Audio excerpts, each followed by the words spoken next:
One of my teacher's favorite stories was of in India, a washerman taking his clothes, dirty clothes to be washed down to the river on donkeys. And as he was bringing his donkeys down to the river one day, he saw a hunter shoot and kill a lion. And the hunter just wanted the skin. And when the washerman got there, he found the lion had been pregnant and had just given birth to a baby. And the washerman took this baby lion home and nursed it and took care of it and kept it alive. And when it got big enough, he put it out into the pasture with the donkeys. And pretty soon the lion was hanging out with the donkeys. And when he got big enough, the washerman put laundry on his back. And the young lion joined the donkeys with laundry on his back and went down to the river. And one day, a hungry lion, lurking in the brush, looks out and sees great food, a whole field full of donkeys. But then, what's this lion doing eating grass? Couldn't imagine. And so instead of chasing the donkeys, this big lion came out to chase the baby lion. And the baby lion ran away with all the donkeys. And when the lion caught it, he said, "Please, don't eat me, please. Let me go back to my brothers, the donkeys." He said, "You're not a donkey, you're a lion." "Oh, no, I'm a donkey. I'm a donkey. I know I am. I eat grass. I carry laundry on my back. I know I'm a donkey." And so this big lion took the young one to the river and said, "Now look in the river. Look at our reflection, and what do you see?" He said, "They're the same." "That's right. Now open your mouth and roar." And the young lion opened his mouth and roared. And it was done. He didn't become a lion. He didn't practice being a lion. He didn't transform into a lion. He simply realized his true nature. It wasn't about thinking about being a lion. It was merely giving up the thoughts of donkeyhood. And we're all attached to our thoughts of donkeyhood because the donkeys know where the food is.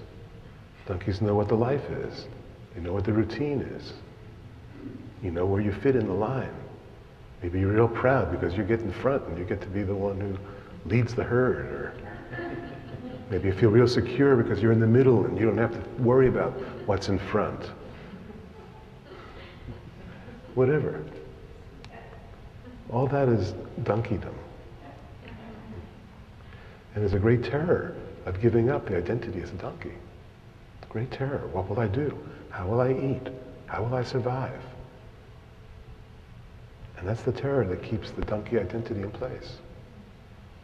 Because you know how to be a donkey. Your parents trained you, as their parents trained them. It was a successful survival strategy.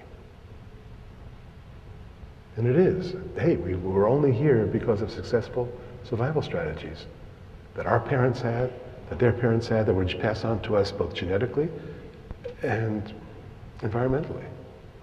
This is how you make it. This is how you survive. This is where your food comes from. This is where your apartment comes from. This is how you pay the rent. But finally, it's not enough.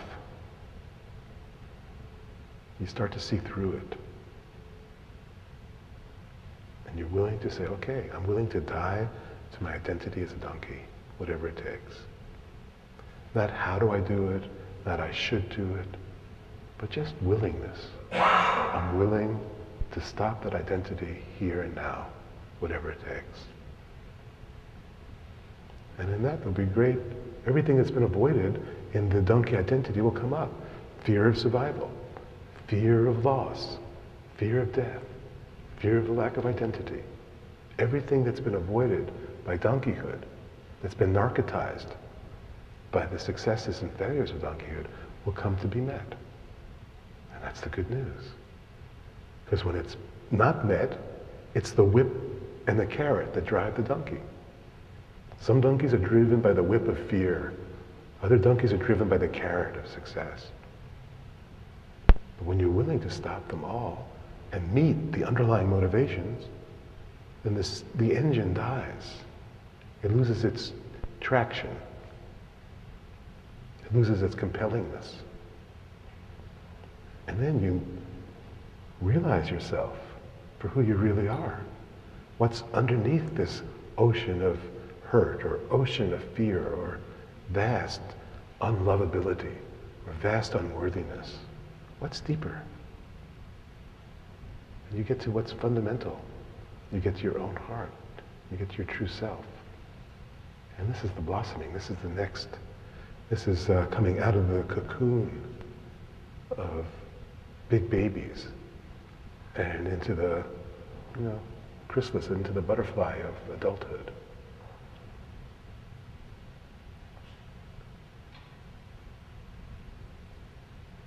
Thank you, thank you. May everyone come to peace and freedom. May all beings be free.